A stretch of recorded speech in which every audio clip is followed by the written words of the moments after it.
अगर आप स्केल भी नहीं कर पाते हो लेकिन बिजनेस तो करना है ना, आपको प्रॉब्लम सॉल्व करनी है। So, according to you, what are the 5 skills every entrepreneur should have? क्योंकि हर एक एंटरप्रेन्योर प्रॉफिटेबिलिटी के लिए काम करता है। Correct. अदरवाइज तो एनजीओ खोल लो, आपका सीएमए तैयार होना चाहिए। आप exactly. उनको पैसे भी दे रहे हो फिर सिखा भी रहे हो। Correct. I have paid 2.5 lakhs for 9 hours of session with him. ये दोनों एक दूसरे से डिफरेंट कैसे हैं? Entrepreneurship and business owner. Now, building a team and trusting the team. इस प्रोसेस को कैसे किया जाए और राइट टीम कैसे हायर की जाए? तो आपने अट्रैक्ट किया, वो आपकी औकात देख लेगा। उससे बढ़िया आदमी आपको नहीं मिल सकता जो आपको फीडबैक दे। बिल्ड नहीं करना कुछ भी, उसको सिर्फ क्रिएट करना है। मैंने हायर कर लिया but he is not good, तो आपका प्रोसेस ही गलत हो गया। एमएसएमई में ये ट्रायंगल उल्टा है। वो ये है कि आप अपने बिजनेस मॉडल को कितनी बार रिविजिट करके उसको रीअलाइन कर रहे हो with the current situation. Customer acquisition से ज्यादा इंपॉर्टेंट कस्टमर रिटेंशन है। Exactly. Trust me, there is no customer is toxic. Vinod ji, what are the key takeaways for MSMEs and entrepreneurs जो इस पॉडकास्ट को देखेंगे? कि that there is a war between price and quality. Right. बस अपना काम करो। You are an assistant manager. Stay assistant manager. Thank you so much, Vinod sir, for coming to our podcast, for accepting our invite. Pleasure is all mine. Thank you. Thank you. Let's start with the first question. I feel it's almost every entrepreneur's pain point. Why do most of the businesses fail even before they take off? A quite interesting question. You see, this is the fundamental thing that when you start a business, right? You know, it comes from the passion. Business. Nobody can start a business if he or she doesn't have a passion for that. Right. What problem you want to solve? We all know that businesses are for problem solving. Right? Yes. But without passion, nobody can initiate a business. Now, why don't people really succeed in most of the times is because they don't have any plan.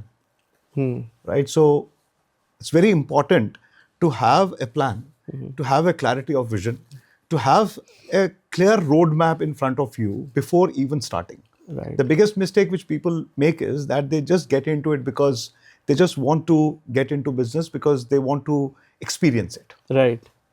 They want to see that everybody is doing business. Let me also jump into it without really preparing for it. It's like, you know, wearing a swimsuit before getting into the pool, right? So people don't do it. The biggest problem why people don't do it is because they don't really follow any structured approach and they don't follow any mentor. They don't really take help and they just get into it, except for creating an account in the bank and just giving a random name to the company does not help you to become an entrepreneur. Entrepreneur is a spirit, right? So there is a experience which I have had when I started my entrepreneurial journey. Though I was a service provider, I was a professional consultant. I started with very small initiative, but I was probably clear for next 1 year, 2 year, 3 years that what am I going to do? What problem am I solving? So I think that gave me a trigger. That gave me a succession, and I never looked back. I never changed my path. Right. So I think what is important is planning and having a very clear roadmap in front of you. What exactly you want to do. Right. So I will close this answer with saying that you have to begin with the end in the mind. Right. Right. So you mentioned plan. When we talk to entrepreneurs, when we talk to businessmen who recently started, they say they already have plan in mind or they have business plan ready with them for for next 1 year or 2 year. Is there any difference between the business plan they are talking about or the actual plan they should be having? Yeah. So you see, the biggest mistake is that most of the entrepreneurs take business plan as their plan. Business plan is just a tool. It is it's like you are putting certain measures and metrics into how you want to go about that business. That's how. Why? It is not why. Why is that if you have to have a plan, you have to have a strategic plan. Correct.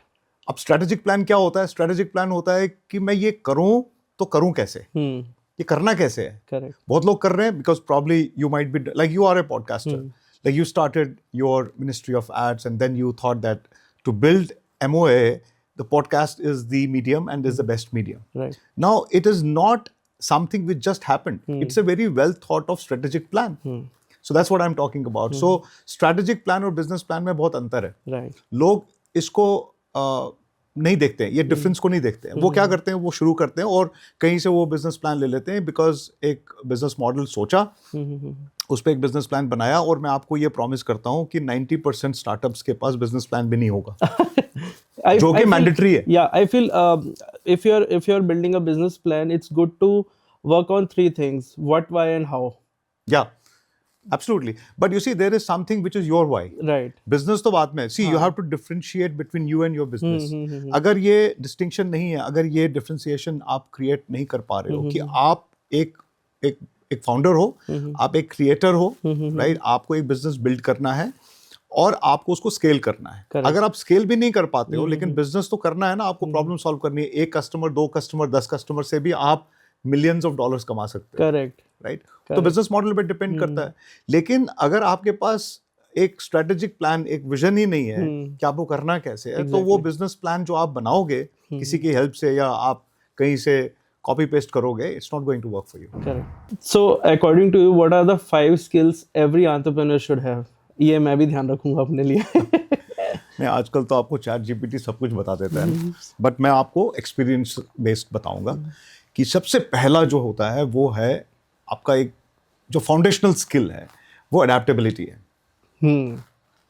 Adaptability मुझे लगता है कि सबसे strongest skill है as an entrepreneur.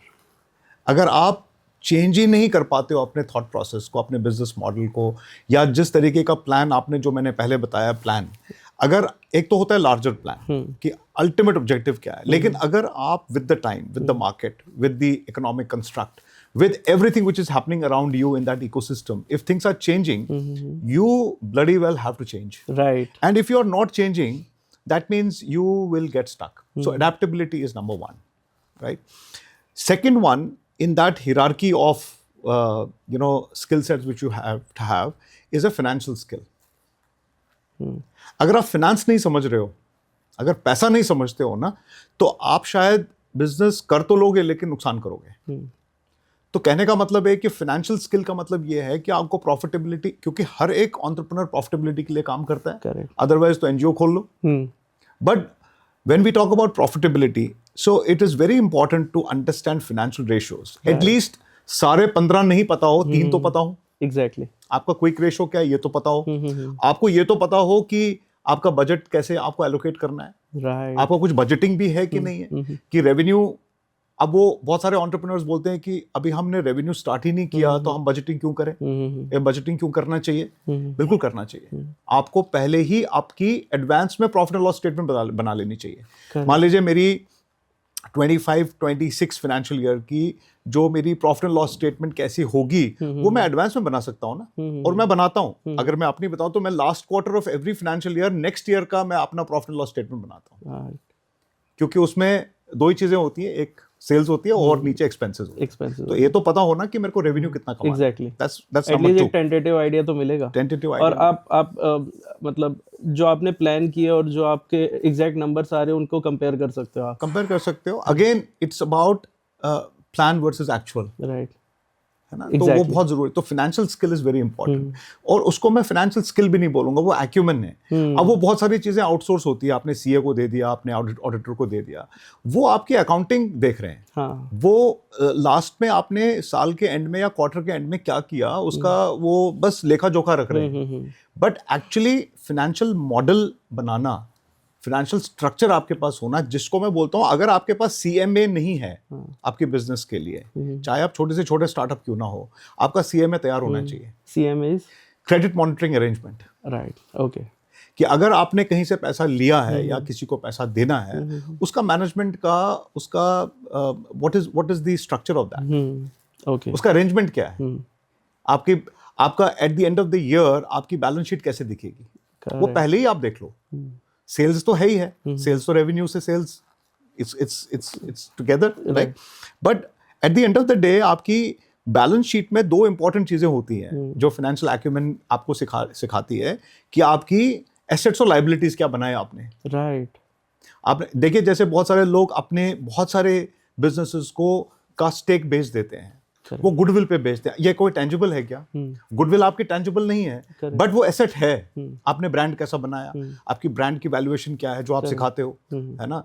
तो अगर वो financial एक्यूमेंट नहीं है, अगर वो सोच ही नहीं है, उधर की तरफ जा ही नहीं रहा है, आप सिर्फ काम कर रहे हो, तो आप कहीं ना कहीं उस बिजनेस को आगे नहीं लेके जा सकते। सो ये दूसरा है। ओके, तो first I said adaptability, second I said your financial acumen, right? And the third important thing is that you have to have delegation skills. Delegation is the power. I feel बहुत important है ये, हाँ, बहुत। तो delegation और decision making ना हमने college में पढ़ा था इंजीनियरिंग में, राइट? बट डेलीगेशन जो है वो ये सिर्फ स्किल नहीं है, ये आर्ट भी है, साइंस भी है और आर्ट भी है, करेक्ट, दोनों है। बट डेलीगेशन क्या है? मेरे जितने भी क्लाइंट्स हैं, अगर वो सफर कर रहे हैं, मान लीजिए मैंने काफी लोगों के साथ काम किया है, वो सफर करते हैं because they have never developed the delegation skills, because उन्होंने कभी देखा ही नहीं, क्योंकि उनको लगता है मैं ओनर हूं तो मैं डेलीगेट तो कर ही लूंगा, मैंने किसी। लेकिन सबसे बड़ा जो प्रॉब्लम है डेलीगेशन में समझने के लिए, कि डेलीगेशन को आप इंस्ट्रक्शन नहीं बोल सकते हैं। Instruction is not delegation. Correct, अगर आपने अपने मार्केटिंग हेड को इंस्ट्रक्ट किया कि ये करो, वो डेलीगेशन नहीं है। ये इंस्ट्रक्शन और डेलीगेशन में सिग्निफिकेंट डिफरेंस है। So if you want to really delegate, so stay away from instructing people, right, because you have to first of all believe that whomsoever you are telling what to do is an expert in himself, and let them do their job. let them do their job, because you're paying for them. आप उनको पैसे भी दे रहे हो, फिर सिखा भी रहे हो। करेक्ट, so वो सबसे बड़ा एक मिसनोवर भी है, और सबसे बड़ी बात क्या, लोगों को अंडरस्टैंड नहीं कर पाते। ये फाइन लाइंस हैं, राइट, ये बहुत जरूरी है ये समझना कि delegation is not instruction. Correct, तो ये बहुत ही ज्यादा बिल्ड करने में आपको डिसएंगेज कर देगा बिजनेस से, और आप स्ट्रेटेजिक लेवल पे आप फोकस कर सकते हो, correct, right? So this is the third skill which I believe that is very very important. Fourth point, fourth skill, the most important is the leadership skill. Yes, again, है ना? सो एक business owner का ये सोचना कि मैं leader हूँ because मैं मालिक हूँ, it's a wrong perception, completely wrong perception. Leadership is something which comes with humility. Yes, absolutely. अगर मैंने अपने कोच से, John मेटॉन has been my coach for leadership skills, right? I have paid 2.5 lakhs for 9 hours of session with him. Whoa. In 3 sessions, 3 hours. Wow. 2.5 lakhs in 2018-19. Okay. I have paid that kind of money to John Maton to just tell me that what is leadership all about. There are many people who claim to be leaders. Right. He said there's only one word, which is humility. That makes you a leader. Correct. To allow other people to make mistakes, to allow people to really do what they really want to do with intellectual freedom, to allow people to really do their work with their own capabilities, and allow them to really see through the process of improvement. Because a lot of leaders, so-called leaders, jump in. Right. They jump in. Correct. They are not patient enough to see the results of the teams. ये Correct. बहुत बड़ा, मतलब इसमें बहुत depth चाहिए leadership में। मुझे, I am not an authority to talk about leadership, but I call myself as leadership coach, but trust me, I am also learning every day. But एक बिजनेस ओनर के लिए leadership qualities को develop करना बहुत जरूरी है। To just let go things, you know, and just see it from outside. Right. Don't get into it. Right. और वो जो पेशेंस है ना, बाहर रह के देखना, बाहर रह के ये देखना कि क्या हो रहा है, और उसको इवेलुएट करना। मेरे पास बहुत एग्जांपल्स हैं, राइट, कुछ क्लाइंट्स की जो लीडरशिप को, you know, they live leadership, right, in MSMEs also they live leadership, but they are only 10% people. Yes. Only 10%. But वो ग्रो करते हैं ना फिर। बट वो ग्रो करते हैं, क्योंकि वो अपने को लॉक करते हैं अपने माइंड से, ठीक है यार, उसको करने दो, I will watch and I will come back, I will see, I will review later, let them do whatever they want to do. But the people who jump in without really realizing what they are making a mess out of it, they don't grow that way. They grow, इसके short term में और long term में outcomes बदल जाते हैं, definitely बदल जाते हैं। लेकिन कहीं ना कहीं इन द प्रोसेस लोग सीखते भी हैं। हाँ। बट अगर आपके पास कोच नहीं है, अगर आपके पास कोई मेंटोर नहीं है, अगर आप कोई सेमिनार में नहीं जा रहे हैं, अगर आप सीख नहीं रहे हैं, अगर लर्निंग माइंडसेट नहीं है, तो आप लीडर नहीं बन सकते। आप कह सकते हो अपने आप को लीडर, आप कुछ भी डेजिग्नेशन अपने कार्ड पे डाल दो, but you will not really exhibit those qualities, वो माइंडसेट नहीं कैरी करोगे। Correct. Right? So and the last one is my favorite, you know, is resilience, yes, tenacity. अब क्या होता है कि अब ये वर्ड्स ना बड़े फैंसी वर्ड्स लगते हैं क्योंकि थोड़े भारी वर्ड्स है ना। एग्जैक्टली। लेकिन रेजिलियंस क्या है? अगर मैं उसको हिंदी में अगर मैं उसको परिभाषित करूं तो रेजिलियंस इज बेसिकली आप कितनी देर तक उसको सह सकते हो किसी भी चीज को। करेक्ट। आपकी पेशेंस लेवल क्या है? कोई डाउनफॉल आता है, कोई आपने टीम मेंबर हायर किया, टैलेंटेड पर्सन है, किसी ना किसी वजह से वो छोड़ के जा रहा है, sir I can not work with you, reason में बी एनीथिंग। एक अच्छा लीडर उसको बिठा के उससे सीखेगा, समझेगा। एक बुरा लीडर उसको बोलेगा भाई तू अपने आप को क्या समझता है, तेरे को अपॉर्चुनिटी दी है, तू जा यहाँ से। He will let him go. But यहाँ पे रेजिलियंस का एग्जिबिशन है। You can exhibit your resilience by sitting with that person for that 10 minutes and really understanding why he is leaving or why he is frustrated and why he has got that mindset. Because जब तक एक trust नहीं है आपको अपने लोगों में, तब तक आप वो लीडरशिप क्वालिटी एग्जिबिट भी नहीं कर सकते हो, डेलीगेट भी नहीं कर सकते हो, आप कुछ नहीं कर सकते। लेकिन जब मैं रेजिलियंस बोलता हूँ तो resilience comes from your tenacity. Tenacity is कि आप कितनी देर तक उसको होल्ड करके रख सकते हो। उस बैड पीरियड को, उस फेलियर को, उस सेटबैक को कितनी देर तक आप होल्ड, क्योंकि आपको ये पता होना चाहिए, रेजिलिएंट आदमी को ये पता होता है कि ये वक्त भी गुजर जाएगा। हाँ, सही में। अगर उसको ये पता नहीं है, अगर वो इस चीज को बिलीव नहीं करता है, इसको if he doesn't live that experience, तो वो रेजिलिएंट हो ही नहीं सकता है। एग्जैक्टली। तो वो क्या करेगा? रिएक्ट करेगा। और रिएक्शन में हमेशा आपने देखा होगा कि जब भी हम लोग रिएक्ट करते हैं, पर्सनल लाइफ में भी रिएक्ट करते हैं, उसका कोई भी अच्छा नतीजा नहीं होता, नेगेटिव इम्पैक्ट होता है। करेक्ट। और बाद में आदमी सुधरता है ठोकर खा के। एग्जैक्टली। तो एक एंटरप्रेन्योर के लिए बहुत जरूरी है कि ये 5 स्किल्स का, ये मतलब these are the 5 foundations of any entrepreneur. और बहुत सारे आप अभी किसी से भी पूछें कि हो सकता है नए 5 चीजें आपको बताएं, but these 5 things are which I have lived myself and I have been talking about these 5 skills with everybody. These are the 5 pillars. These are the 5 pillars. Fourth quality में you talked about leadership. I take entrepreneurship और business owner एक अलग अलग segments है, अलग अलग zones है दोनों, किसी भी लीडर के mindset के। आपके हिसाब से ये दोनों एक दूसरे से डिफरेंट कैसे हैं, entrepreneurship and business owner? It's quite interesting. मैंने इसके ऊपर कुछ वीडियोस भी बनाई थी बीच में, और अब बहुत सारे लोग इसके बारे में सिमिलर राय रखते हैं जो मैं रखता हूँ। लेकिन मैं again I come with my thought, my experience, क्योंकि ये 2 चीज़ें मेरे लिए बहुत मायने रखती हैं, क्योंकि मैंने अपनी ज़िंदगी में क्या देखा, अपने करियर में क्या देखा, और मेरी क्या सोच है, मैं उस पर आपको बताता हूँ कि एंटरप्रेन्योर जो होता है ना, वो आपका स्पिरिट है। वो कोई ना तो टाइटल है, ना कोई वो आपकी कोई क्वालिटी है, ना कुछ है, it's nothing. Entrepreneur is just a spirit. Right. जैसे कुछ अगर आपने देखे होंगे, कुछ कंपनीज में कुछ लोग होते हैं, दे आर ड्रिवन पीपल, वो भी इंटरनली वो भी एंटरप्रेन्योर्स ही होते हैं। करेक्ट। मौका नहीं मिलता उनको, लेकिन वो ड्रिवन होते हैं। जो लोग ड्रिवन होते हैं वो एंटरप्रेन्योर्स होते हैं। राइट? अब मैं कहूंगा कि अगर आप अच्छे एंटरप्रेन्योर हैं, if you are a driven person, तो आप एक बिजनेस ओनर बन सकते हो। अब बिजनेस ओनर होता क्या है? बिजनेस ओनर वो होता है जो एसेट्स क्रिएट करता है। Correct. As simple as that. अब वो 10 करोड़ का हो, 100 करोड़ का हो, 1000 करोड़ का हो, 10,000 करोड़ का हो, बिजनेस ओनर वो है जो एसेट्स बिल्ड करता है। एंटरप्रेन्योर वो जो है वो प्रॉब्लम सॉल्व करता है, उसका अटेंशन वहां पे ज्यादा होता है।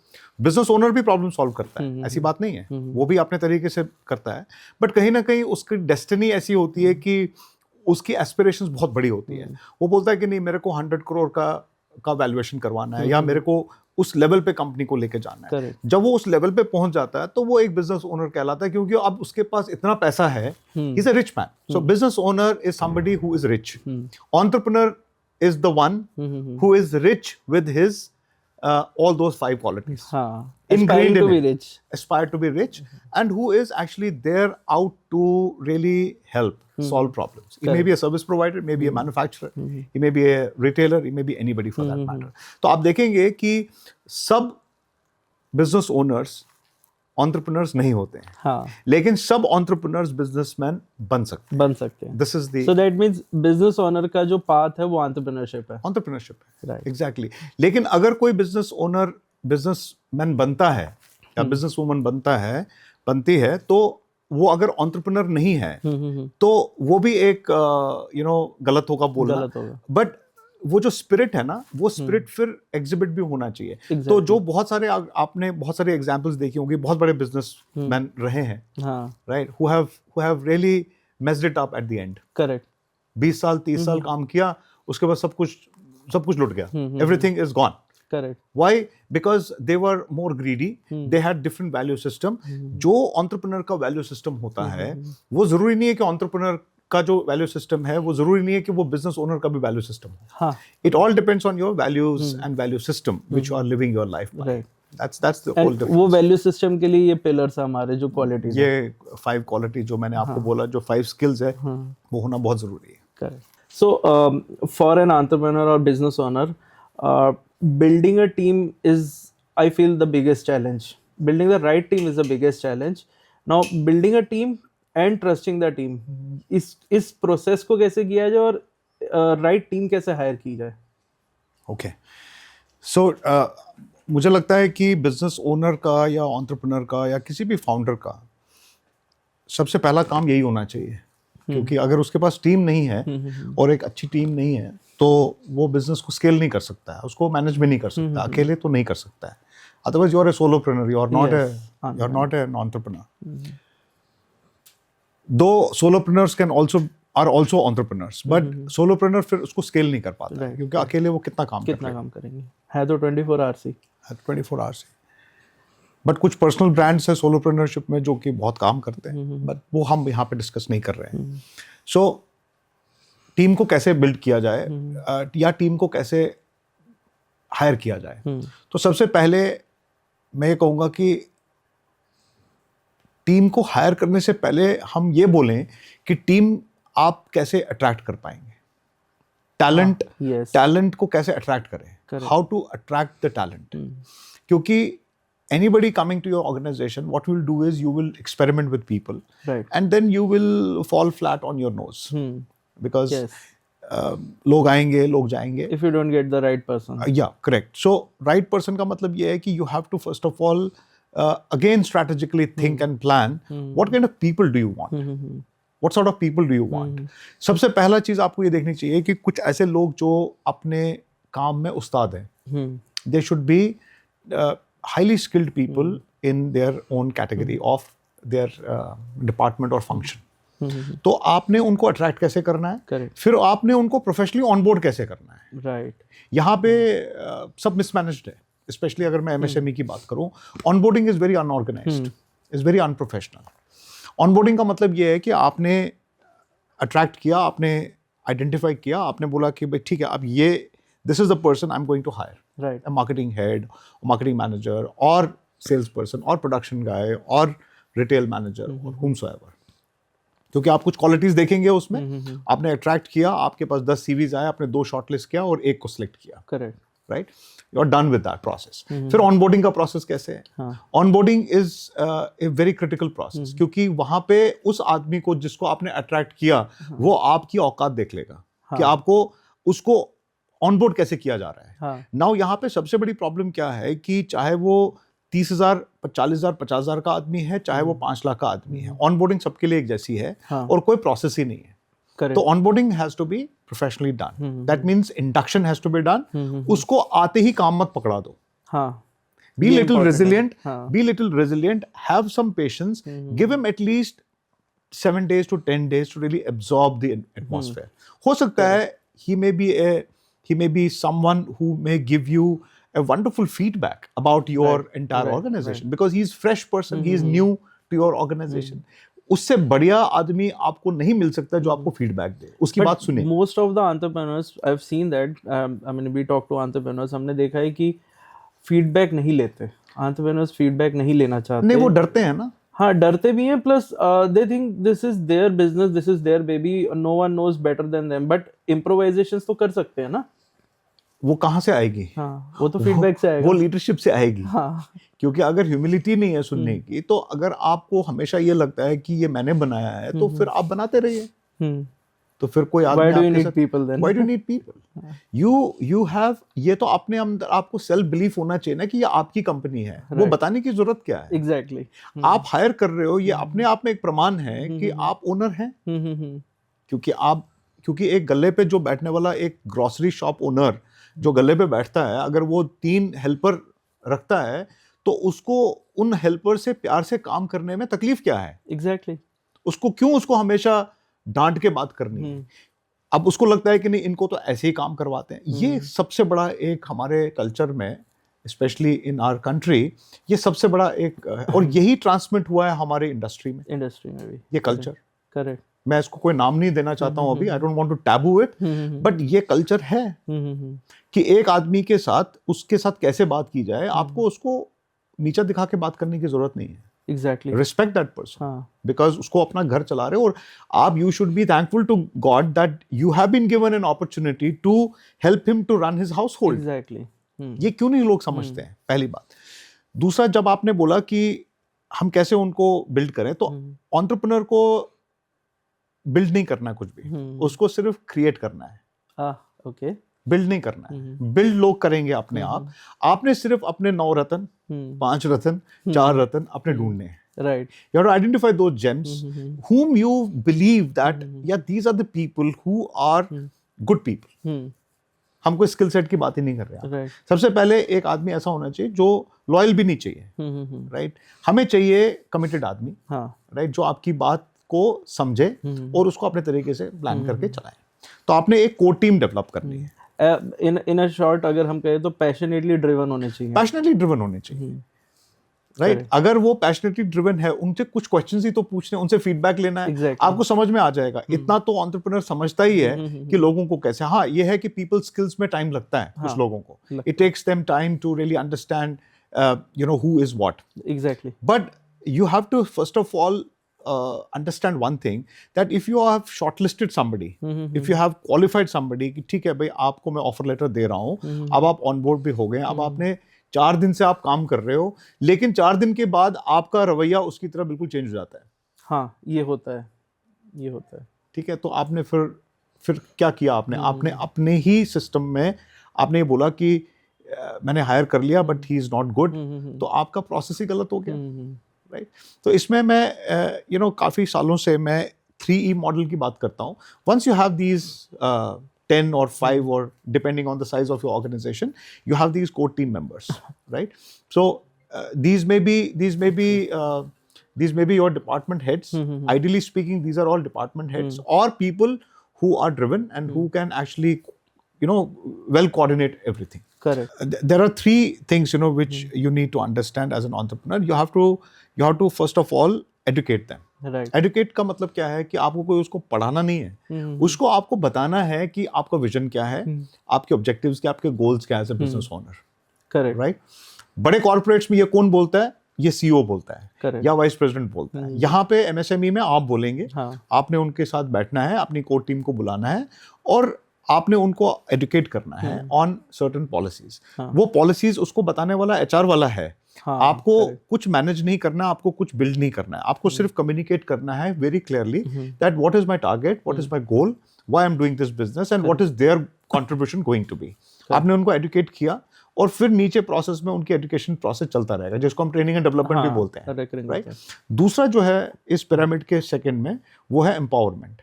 You have to empower people. That means you have to allow people to make mistakes. You have to tell them कोई बात नहीं, आपने जो किया है ये ठीक है, बिकॉज आपको फाउंडेशन लेवल पे ये पता है कि मैंने सही आदमी को हायर किया है. अगर आपको ये 1 साल के बाद पता चलता है कि आदमी कमिटेड नहीं है या ये काम नहीं कर रहा है, या कॉम्पिटेंट नहीं है, इसमें कैपेबिलिटी में इशू है, तो फिर आप पहले से ही गलत थे। तो जब आपने ले लिया तो थोड़ा बहुत रिस्क आपको लेना पड़ेगा, आपको नर्चर करना पड़ेगा। सो एम्पावरमेंट इज वेरी इंपॉर्टेंट। जब आपने इनको एम्पावर किया, दैट मीन्स अपने केबिन में बुला के शाबाशी देनी है, राइट? नहीं, आपको केबिन में आके शाबाशी नहीं देनी है, आपको बाहर सबके सामने उसको शाबाशी देनी है। और अगर कुछ डांटना है तो केबिन में आके डांटना है, उसको बुलाइए, उसको समझाइए अपने केबिन में।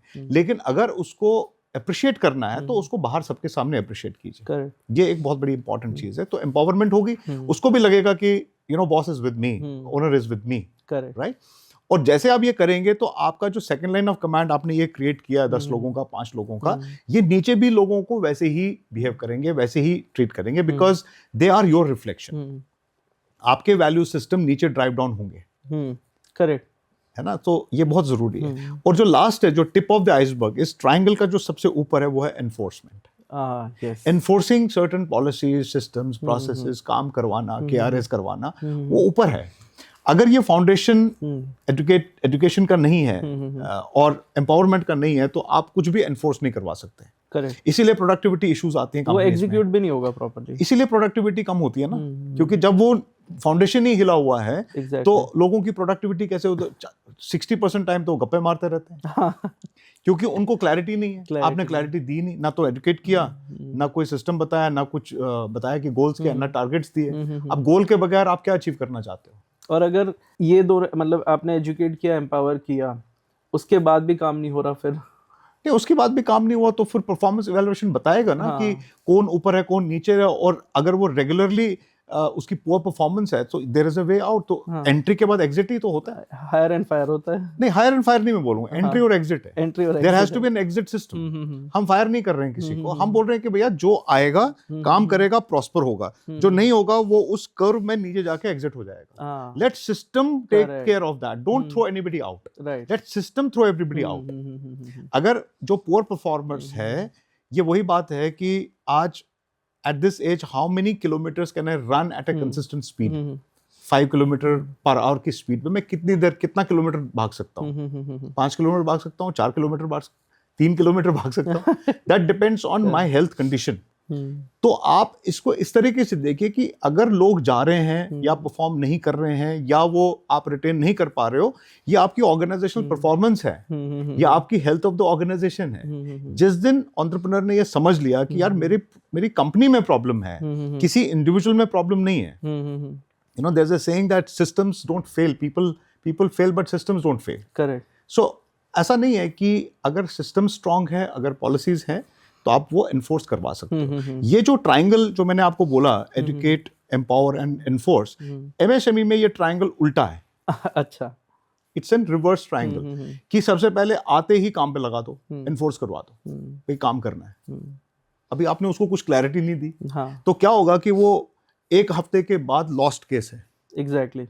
And then you will complain कि ये काम नहीं कर रहा है, क्योंकि भाई आपने बताया नहीं उसको करना क्या है। so many examples on that, है ना? आपने उसको जॉब डिस्क्रिप्शन नहीं दिया, आपने उसको ऑफर लेटर नहीं दिया, आपने उसको अपॉइंटमेंट लेटर ही नहीं दिया। और ये MSMEs की बहुत बड़ी प्रॉब्लम है। बहुत बड़ी प्रॉब्लम। KRAs आपके जॉब डिस्क्रिप्शंस आपके ज्वाइन करने के 1-1 महीने बाद मिलते हैं। मिलते ही नहीं है। हाँ, मिलते ही नहीं है, बहुत जगह पे मिलते ही नहीं है। एक्सपेक्टेशंस बहुत हैं। SLA बहुत स्ट्रांग बनता है माइंड में। सर्विस लेवल एग्रीमेंट ना, जब वो एम्प्लॉयज को हायर करते हैं तो वो अपने माइंड में SLA डिफाइन कर देते हैं। हाँ। कि इस आदमी को ये काम करना है। डॉक्यूमेंट भी करना चाहिए। हाँ, तो उसको डॉक्यूमेंट करो, हाँ, साइन लो। Correct, right. अभी एक हेल्थ केयर फैसिलिटी में हमने GDS स्टाफ रखा। ओके। जनरल ड्यूटी असिस्टेंट्स होते हैं जो कि पेशेंट्स का देखरेख करते हैं, राइट। अब ये स्टाफ जो है, इनसे सबको इनसे कंप्लेंट है। 80% GDS से उस हेल्थ केयर फैसिलिटी में प्रॉब्लम है। पेशेंट्स का कंप्लेंट है, स्टाफ का कंप्लेंट है, आपस में उनके झगड़े हैं। Okay, right. तो हमने कुछ नहीं किया, हमने एक GDA का 21 पॉइंट KRA शीट बना दी। ओके। कि there are highly skilled, skilled, semi skilled. Okay. 3 categories है। अनस्किल्ड को हम वहां पे नहीं रखते हैं, मान लीजिए। हमने सेमी स्किल्ड रखे, स्किल्ड रखे और हाईली स्किल्ड रखे। फिर नीचे अनस्किल्ड भी होते हैं, 4 कैटेगरीज होती हैं। तो हमने हाईली स्किल्ड और सेमी स्किल्ड जीडीएस रखे और तीनों के हमने 21 पॉइंट्स बनाए, जिसमें से हर एक के 80%, 80% और 80%। ओके। तो उनको टिक करके दिया और सारे लोगों से हिंदी में KRA की लिस्ट बना के उनके नीचे सिग्नेचर ले लिया, उनको पढ़ाया, सिखाया। Within that month, the productivity of GDS, the productivity of the entire work performance, the patient reviews went up by 40 to 50%. Just by doing it. But just by doing it, just by giving them a clarity कि भाई ये काम ऐसे करना है, तुम्हें ये काम भी करना है। क्योंकि जब उसको क्लैरिटी नहीं है तो वो तो देखो इंसान की फितरत है, a person has got this habit कि वो escape करेगा। करेक्ट। क्योंकि वो कंफर्ट जोन में एक एम्प्लॉय मेंटालिटी भी कुछ चीज होती है। तो अगर उसको बांध के रखना है तो उनको इन चीजों से आपको बांधना पड़ेगा, तो वो 100% परफॉर्म करेंगे। I strongly believe on this planet there is nobody incompetent, correct, there are only unskilled people, right, we have to upskill them, right, that's what. So every entrepreneur, every businessman wants their business model to be world ready and then future ready. But उसका path इतना आसान तो नहीं है obviously. बहुत सारी hurdles आती है, बहुत सारी प्रॉब्लम्स आती हैं, उनको टैकल करा कैसे जाए? देखिए, बिजनेस मॉडल जो है ना, ये एक फंडामेंटल एक चीज़ है जो आपको बिजनेस में आपके पास होनी चाहिए। वैसे तो मुझे लगता है कि 99% बिजनेस ओनर्स के पास में जो बिजनेस मॉडल जो भी उनका है वो सबसे पहले डॉक्यूमेंटेड ही नहीं होता है कि आपका बिजनेस मॉडल है क्या, how you are different than others, what is your USP, what is your UVP, तो वो होता नहीं है। लेकिन अगर मैं ये कहूँ कि जो बिजनेस को अगर आपको अपडेटेड रखना है, अगर आपको रेलेवेंट रहना है मार्केट में, तो आपको अपने बिजनेस मॉडल को आपको रिविजिट करना है और उसको री इन्वेंट भी करना है टाइम के साथ में, because there are 2 factors which are internal and external, right. Internal factors आपके कंट्रोल में है, जैसे किसी ने छोड़ दिया या किसी ने जॉब छोड़ दी या आपको कोई कॉन्फ्लिक्ट हो गया आपके टीम्स में, या आपका कोई भी एम्प्लॉय जो है वो लेबर कोर्ट में चला गया बिकॉज ऑफ सर्टन रीजंस, या कोई भी आपके मार्केटिंग टीम में कोई प्रॉब्लम हो गई, आपका कस्टमर आपसे नाराज होके customer is not giving you orders, like you are not able to retain your customer. There can be many internal factors which you have to look at, and there are some external factors. So I would say that business owners should not really spend too much of time on controlling external factors. Okay, right, जो है अब जैसे कुछ statutes हैं, कुछ policies हैं government की, कुछ बिकॉज इकोनॉमी चेंज होती रहती है, तो बहुत सारी change, there are many things which are changed outside, which you don't have any control. You can just talk about it. Right. You can talk about it with your friends. You can talk about with your forums, within your forums, जहाँ पे आप कुछ contribute कर सकते हो उन policies को change करने में। If you are at that level, आप कहीं किसी एसोसिएशन के पार्ट हैं जहाँ पे आप कंट्रीब्यूट कर सकते हो कि आप उस पॉलिसी को ट्वीक कर सकते हो गवर्नमेंट के साथ में इन्फ्लुएंस करके, जो भी करना है, बट वहाँ तक ही आपकी पहुँच है, उससे ज़्यादा नहीं है। तो उन चीज़ों पे ज़्यादा टाइम ना वेस्ट करें, राइट। इंटरनल फैक्टर्स को आप कंट्रोल कर सकते हो, बट जो सबसे इंपॉर्टेंट चीज़ है वो ये है कि आप अपने बिजनेस मॉडल को कितनी बार रिविजिट करके उसको रीअलाइन कर रहे हो with the current situations, correct, internal external both, क्योंकि बहुत सारे एलिमेंट्स हैं बिजनेस मॉडल में जो आपको रिविजिट करने चाहिए और आपको अपने बिजनेस मॉडल को रीइन्वेंट करना चाहिए with the times, so that you always remain relevant to the market. What does it mean? अब ये कंटेंट जो मैं बोल रहा हूँ, ये वो कंटेंट नहीं है कि यार ये ऐसे ही बिजनेस में होता है, it's not a theoretical content. मैं आपको एग्जांपल के साथ बता सकता हूँ। जैसे कोई मैन्युफैक्चरर है, हमने बहुत सारे क्लाइंट्स के साथ काम किया है।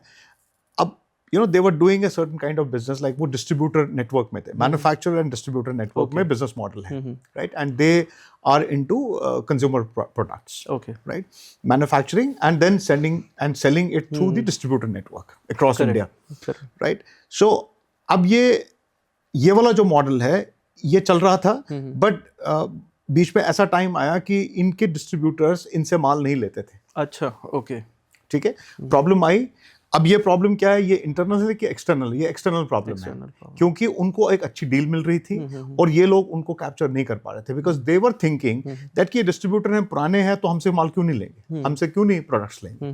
बट भाई उन लोगों को कुछ और अच्छा मिल रहा है, वो कहीं और से ले रहे हैं, कोई और कॉम्पिटिटर आ गया, तो how do you deal with this? So you have to go back to the black board, you have to revisit your business model and see कि जो ये डिस्ट्रीब्यूटर्स, आपके 100 डिस्ट्रीब्यूटर्स हैं, अब इनके साथ आप क्या करने वाले हो। तो वहां पे छोटा सा एक है कि इन डिस्ट्रीब्यूटर्स को ABCD एनालिसिस में आप इनकी कैटेगराइजेशन कर दो और आप उन डिस्ट्रीब्यूटर्स के साथ काम करो, या उनको कुछ अच्छे ऑफर्स दे दो या कुछ डील दे दो, और वो आप इसको रीइन्वेंट करो। I mean to say, don't live with the people who are not giving you money in advance और इन 30 डेज। अगर वो डिस्ट्रीब्यूटर अब आपके साथ नेगोशिएट कर रहा है, बोलता है कि ठीक है काम तो करेंगे, लेकिन अब पेमेंट टर्म्स 30 डेज से अब मैं 60 डेज में दूंगा, काम आप ही के साथ करूंगा, but why should you take that from him? What would you do now? What would you do? You will find out new distributors with a new business model. अब आप नई स्ट्रैटेजी से नए डिस्ट्रीब्यूटर्स को अपॉइंट करोगे, तो आपका अब वो काम शुरू हो जाना चाहिए। अगर अभी तक नहीं हो रहा है, तो आपको ऐसे लोग हायर करने हैं जो नए डिस्ट्रीब्यूटर्स ढूंढ के दें। तो पहला तो ये बिजनेस मॉडल में चेंज हो गया।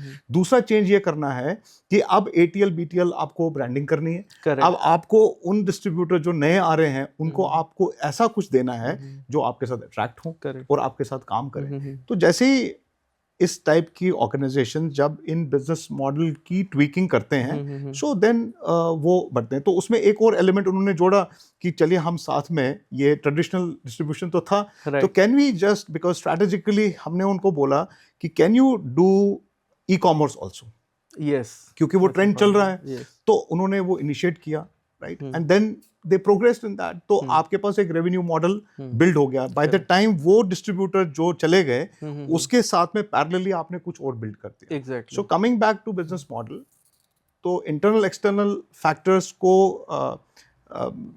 डील करने के लिए you have to revisit your business model and change it. Don't hesitate in changing. कोई कुछ नहीं होगा, you have to start fresh, doesn't matter, because जो बेस है आपका वो तो रहेगा ही रहेगा, तो चेंज नहीं होगा। That's where the reinventing your business model is critical intervention, strategic intervention, which you should take up. Right. Yeah. Right. Okay. So हमने business model को evaluate और change करने की बात करी. How to assess or evaluate that it is the right time to make some changes in your business model? Okay, I think this is pretty interesting question, क्योंकि बहुत सारे लोग ना डायरेक्ट क्वेश्चन ऐसे पूछते नहीं हैं। तो क्या होता है कि जो बिजनेस मॉडल है ना, वो मैंने जैसे बताया कि वो चेंज करना चाहिए। You have to revisit and you have to reinvent your business model to become and to stay relevant to the market. Correct, ठीक है। लेकिन इसके लिए बड़ा इंपॉर्टेंट एक चीज है, एक एस्पेक्ट मैं बता रहा हूँ, बहुत सारे एस्पेक्ट्स हैं, बट वन एस्पेक्ट इज कि acquisition and retention of your customer plays a major role. What does it mean? It means that lot of people are these days striving, spending a lot of money, a lot of effort in acquiring new customers. Correct. Without realizing the existing database or existing customers जो already वो serve कर चुके हैं, उनको retain कैसे करें?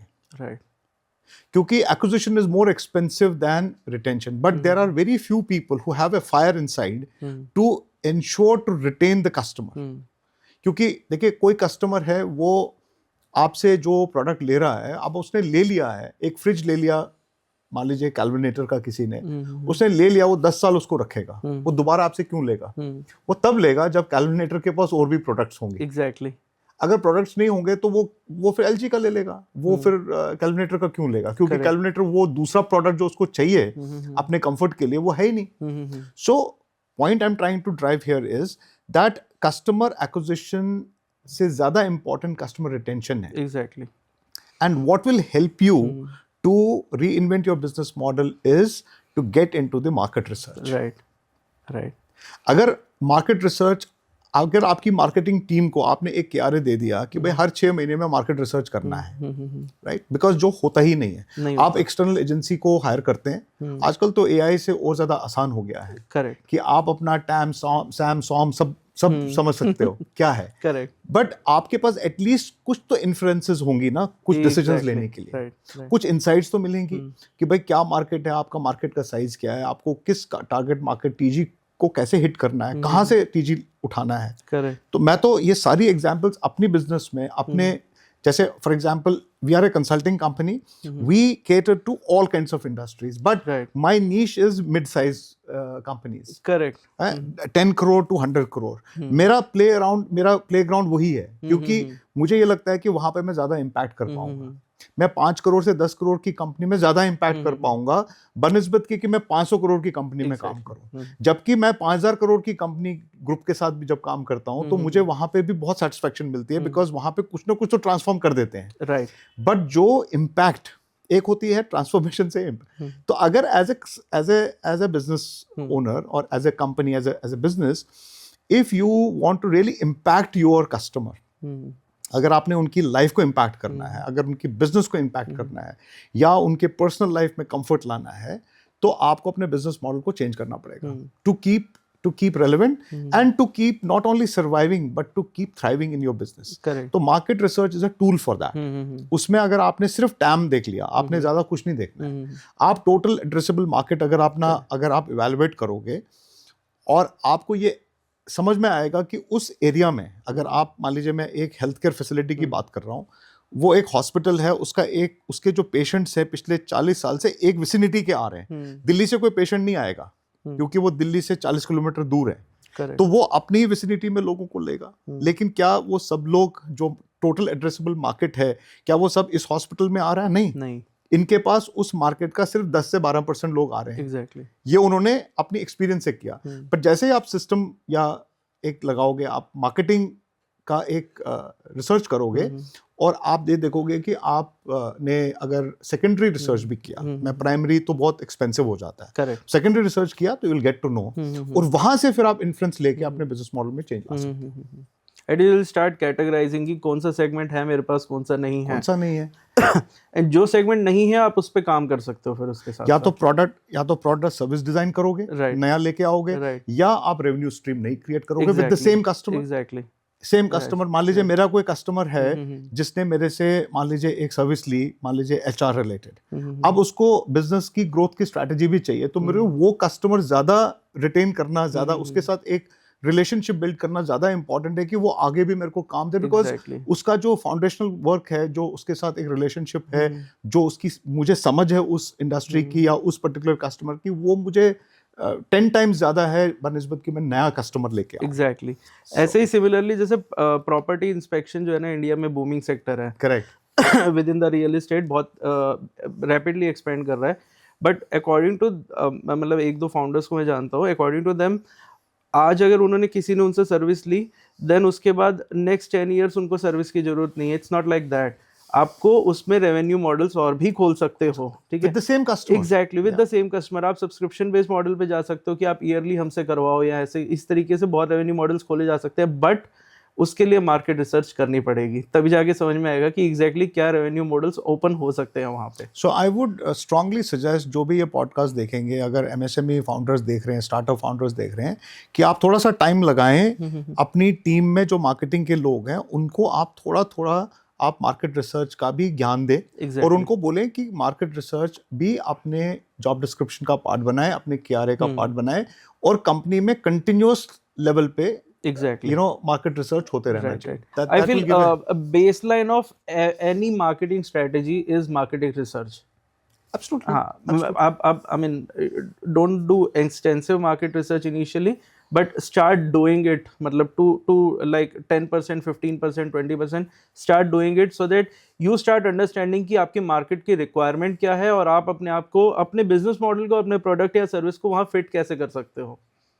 I have done more than 100 webinars on business model. I have done lot of work, lot of master classes, lot of people I have created. देखिए जो existing business models हैं, there are 5 different kinds of business models.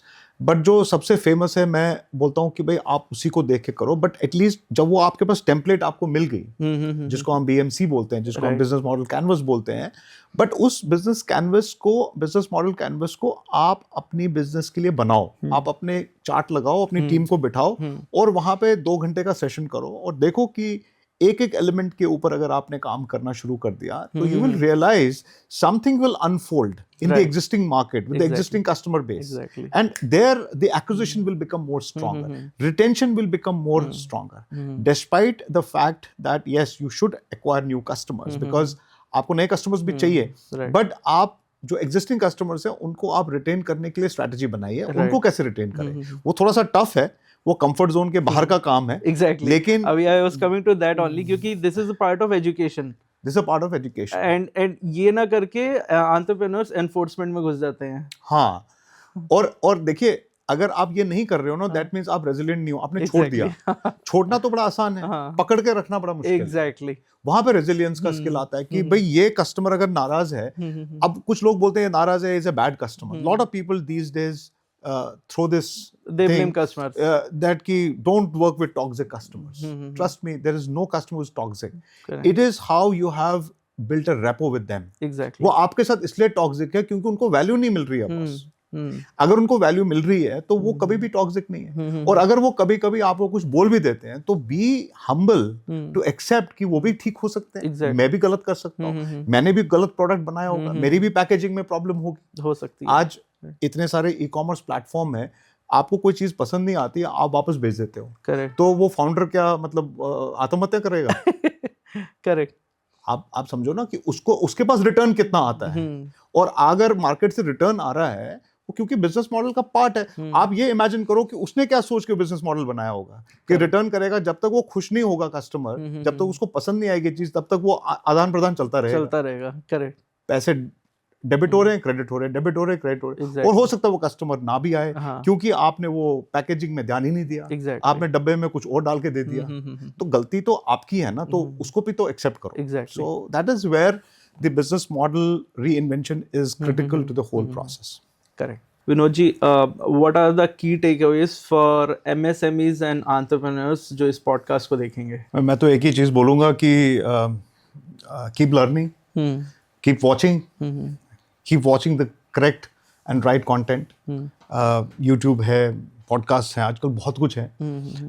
अच्छे लोगों को follow करें जो आपको कुछ सिखा के जाएं, और सीखने का मादा रखें। अगर आप सीख नहीं सकते तो आप मतलब मैं इसको बहुत क्रूडली तो नहीं बोल सकता हूँ, बट जो आदमी सीखता नहीं है वो बिकता है। You know, it's like, you know, if you really want to grow you have to keep learning. Correct. Right? That's takeaway number one. So if you resonate with this podcast, if you resonate with this content, you watch it and implement it. Because सुनने के लिए तो बहुत कुछ है। Correct. तो अभी हमारी टीम ने मेरे को कल एक चैलेंज दिया, बोला कि सर आप वेबिनार्स करते हो, मास्टर क्लासेस करते हो, आप ऑनलाइन भी आपने पढ़ाना शुरू कर दिया, पिछले 3-4 साल से कर रहे हो, और अभी आप प्लेटफॉर्म भी बना रहे हो, सब कुछ कर रहे हो, लेकिन आप थ्योरी तो दे रहे हो, आप थ्योरी तो दे रहे हो, आप वही ज्ञान देने की कोशिश कर रहे हो। तो आई चैलेंज देम बैक कि मेरे को एक इंसिडेंट बता दो जहाँ पे मैंने सिर्फ थ्योरी दी है। तो मैं भी अपने आप को करेक्ट करने के लिए तैयार हूँ। मैं ये बोलता हूँ कि अगर मैं आपको चेकलिस्ट बेस्ड आपको एक ऐसा इवैल्यूएशन मैकेनिज्म दूँ जिससे आप स्पॉन्टेनियसली आपको लगे कि एक वाव फीलिंग आए कि yes this is my you know weak point, जिसको हम स्वॉट बोलते हैं, आपकी स्ट्रेंथ, वीकनेसेस, अपॉर्चुनिटीज और थ्रेट्स हैं। मैं थ्रेट्स को चेंज करके मैं इसको चैलेंजेस बोलता हूँ। There are no threats in the market, right? Because अगर आप थ्रेट परसेप्शन में जिएंगे ये सोच के कि मेरे कॉम्पिटिटर ने क्या किया, मैंने इतना काम किया और अब मैं you know I am going out of the market, no, you take it as a challenge. So please replace your स्वॉट with T with C. Okay. So say strength, weakness, opportunities and challenges. So there are no threats because the moment you have that threat perception, आप काम नहीं कर पाएंगे। आपको हमेशा लगेगा कि somebody is coming and threatening me, because मैं हमेशा बोलता हूँ कि there's nothing called competition. Right. ये second takeaway ले सकते हैं कि don't look at competitors as your competitors. जो भी आप देख रहे हो अपने competitors, become competition. You have to become competition in yourself. Right. ये लड़ाई सारी जो है और ये सारा पैशन है, जो ये काम आपने एज एन एंटरप्रेन्योर किया है, ये आपका अपना है। आप देखें कि आप इवॉल्व हो रहे हैं कि नहीं हो रहे। yes. अगर आप इवॉल्व नहीं हो रहे हो as a business owner, as an entrepreneur, जो आप काम कर रहे हो, तो कहीं ना कहीं आपकी वो कमी है।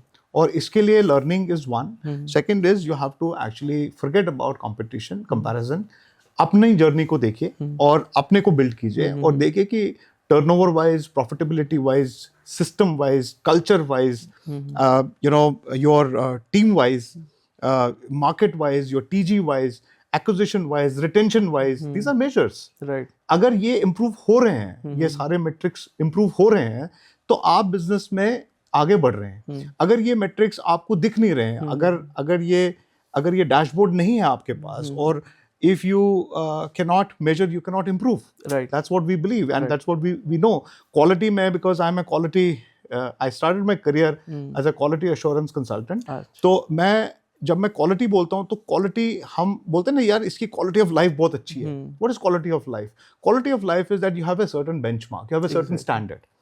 अगर आप as a business owner, as a founder, आपने अपने कंपनी में कोई स्टैंडर्ड ही नहीं बनाया, कोई स्टैंडर्ड ही नहीं है, कोई सिस्टम ही नहीं है, कोई प्रोसेस ही नहीं है, तो फिर आप कैसे एक्सपेक्ट करोगे कि बिजनेस आपको वो result they? Correct, that's important. मैंने अभी पूरा का पूरा जो शिफ्ट किया है अपना फोकस, वो मैंने माइक्रो एंटरप्राइजेस पे किया है। मैं आज कॉर्पोरेट्स के साथ भी काम कर रहा हूँ, मैं मिड साइज कॉर्पोरेट्स के साथ भी काम कर रहा हूँ, मैं स्मॉल इंडस्ट्रीज के साथ भी काम कर रहा हूँ। लेकिन मेरा फोकस अभी, जब मैं बात करता हूँ, तो मेरा है फोकस जो कि बॉटम ऑफ द पिरामिड है, जो माइक्रो एंटरप्राइजेस है, 1 करोड़ से 5 करोड़ तक के जो बिजनेसेस करते हैं, चाहे वो सर्विस प्रोवाइडर हैं, चाहे वो मैन्युफैक्चरर्स हैं, या रिटेलर्स हैं, डिस्ट्रीब्यूटर्स हैं, या हेल्थ केयर वाले हैं, या हॉस्पिटैलिटी वाले हैं, you name it, you know, I have dealt with all of them. 41 type of industry के साथ हमने काम किया है। सो अगर मैं सेगमेंटेशन देखूं इंडस्ट्री का सेक्टोरल वाइज, तो हमने we have touched 41 different kinds of segments, right? And what have I learned? I have learned that all those people whom, you know, with whom we have worked in India and abroad, is that they have this capability of learning, you know, and ensuring that, you know, whatever they are learning, they are implementing it. अगर वो implement नहीं करेंगे, तो वो फिर आगे नहीं बढ़ेंगे। तो हमारी कंपनी पिछले, you know, because we are celebrating 30 years next year in 2025, तो मैं, you know, I did my engineering in 1993. Okay. तो almost 30 years हो गए मुझे, और मैंने जो इंडस्ट्री के साथ काम किया है, I've worked only for 3.5 years. अच्छा. Of my initial, my जो formidable years मैं बोलता हूँ, और मुझे लगता है कि मैंने वो 3.5 साल में 3 कंपनियों में बहुत कुछ सीख लिया, और मैंने उसमें से बहुत ही ऐसी चीज़ें उठा ली। शायद I was blessed that I took that decision, and my parents, my family supported me on that. थोड़ा टाइम लगा उनको डाइजेस्ट करने में, बट मैंने एट द एज ऑफ 26 मैंने ये डिसीजन लिया कि मुझे जॉब नहीं करनी है। मेरी 17,700 रुपये सैलरी थी, और मैंने वहाँ से अपने आप को रीडिफाइन किया कि मुझे, I don't want to be one of the boys in the industry, I want to really help my suppliers. तो मेरे जो सप्लायर्स थे मेरी लास्ट कंपनी में, मैं वहाँ पे SQA मैनेजर था, जिसको हम बोलते हैं सप्लायर क्वालिटी एश्योरेंस मैनेजर। तो क्वालिटी और सप्लाई चेन का मैंने सब चीज़ें, क्योंकि प्रोडक्शन पहले किया, जब एज ए GET था, फिर मैंने परचेज में किया, फिर मैं SQA में आया। तो 3 जॉब में 3 रोल्स थे। एक प्रोडक्शन का था पहले, प्रोडक्शन इंजीनियर, फिर मैंने परचेज में काम किया, और फिर मैंने SQA में काम किया। SQA में मेरा काम था कि जो सप्लायर्स थे हमारे, जो कंपोनेंट्स देते थे, उन सप्लायर्स को मुझे उनकी कॉस्टिंग करनी होती थी, उनसे माल लेना होता था, उनको पेमेंट करवानी होती थी, और क्वालिटी पे ध्यान देना होता था कि टाइम से हमारी फैक्ट्री में माल जाए, जो कि हमारी फैक्ट्री में स्मूथ तरीके से हमारा थ्रूपुट अच्छे से आए। लेकिन आई रियलाइज्ड कि that there is a war between price and quality. Lines बंद हो जाती थी हमारी, क्वालिटी माल आता था, स्कूटर पे लेके आते थे सप्लायर्स माल। हम मल्टीनेशनल कंपनी थे, और वेंडर जो है स्कूटर पे माल लेके आता था सामने बोरे में। तो मैंने अपने बॉस से पूछा कि what is this, why we are dealing with them, can't we do anything? तो he told me very quietly, बस अपना काम करो, you are an assistant manager, stay assistant manager और senior executive, whatever I was that time. So I took a decision. तो मैंने 6 महीने moonlighting करी। मैंने इनमें से 5 अपने बेस्ट सप्लायर्स लिए, और मैं संडेज को जाकर उनको ट्रेनिंग दे के आता था।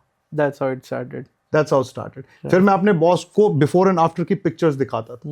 देखो जी, ये सरदार जी हैं फरीदाबाद में, इनकी फैक्ट्री ये 4 महीने ऐसी थी, ये अब ऐसी हो गई है. Wow. तो my boss used to get jealous, जो बॉस का बॉस था.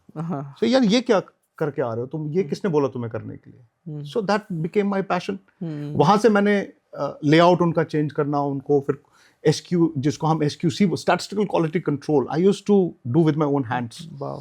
कि उनकी क्वालिटी का पूरा वो देखा. फिर मैं क्वालिटी कंसल्टेंट बन गया. So before marriage I started my consulting business. Wow. वहाँ से फिर करते करते then interface technology consultants and then perception business consulting solutions. And then in 2010, after almost 12 years, 2010 में आई thought, no, I have to get into a proper business, and I got the legal name as Perception Management Consulting Private Limited. मुझे बहुत सारे लोगों ने बोला, भाई तुम ना अभी 50 लाख का भी टर्नओवर नहीं है, तुम प्राइवेट लिमिटेड क्यों बना रहे हो? हाँ. तो मैंने बोला नहीं, प्राइवेट लिमिटेड इसलिए चाहिए क्योंकि मुझे ये जो कॉन्ट्रैक्ट्स हैं जो मेरे को बिड करने हैं गवर्नमेंट में, तो मेरे को हॉस्पिटल में, मिनिस्ट्री ऑफ MSME में प्रोजेक्ट्स मिलने में मेरे को बहुत मदद मिली. And there have been lot of great mentors and great people around myself. I feel really blessed कि उन लोगों ने मुझे अपॉर्चुनिटी दी Right. काम करने के लिए. Exactly. तो वहाँ से हमने काम किया. 2009 we went to Middle East. We did a lot of projects in Middle East. Wow. And every day has been a day of passion. Every day I've lived my life so beautifully. There have been ups and downs. And again, I'm saying it was because of my own mistakes, my own immature decisions. where I spent money at the wrong place. So वो चीज़ें इंसान सीखता है. Right. लेकिन जो मेरा core था कि मुझे सर्विस देनी है, मुझे एक कस्टमर को, अगर मेरे पास कोई क्लाइंट आता है, उसकी क्वालिटी अश्योरेंस बिल्ड करना है. Correct. फिर क्वालिटी अश्योरेंस के साथ में स्ट्रैटेजी आई, उसके बाद फिर HR आया, फिर स्टैंडर्ड्स आए. Correct. बहुत सारी चीज़ें हमने फिर बिल्ड करी. तो perception management consulting today we proudly say that we have 30 years of legacy of personal and business transformation. और उसमें हम अभी 5 वर्टिकल्स पे काम कर रहे हैं. Strategy, standards, sustainability, safety and skills. ये 5 वर्टिकल्स हैं. और ACT हम बोलते हैं, we are always in action. ACT is auditing, consulting, training. Right. But recently, because we are entering into 30 years of our this thing, though 30 years are complete now, my own personal professional journey. So now I thought that I will change the name of my company, not the legal name, but the brand, like Brand. from PMC to PX. Okay. और PXC. We are still in the process. So एक नया brand, एक नया ऊर्जा के साथ, एक नए पैशन के साथ, टीम के साथ, I am now rebuilding. And in the same moment of these couple of months, I met you guys, and I feel really blessed कि MOA के साथ हम लोग काम करें मिलके. That's what is my next level of. Thank you. Yeah. Yeah. So.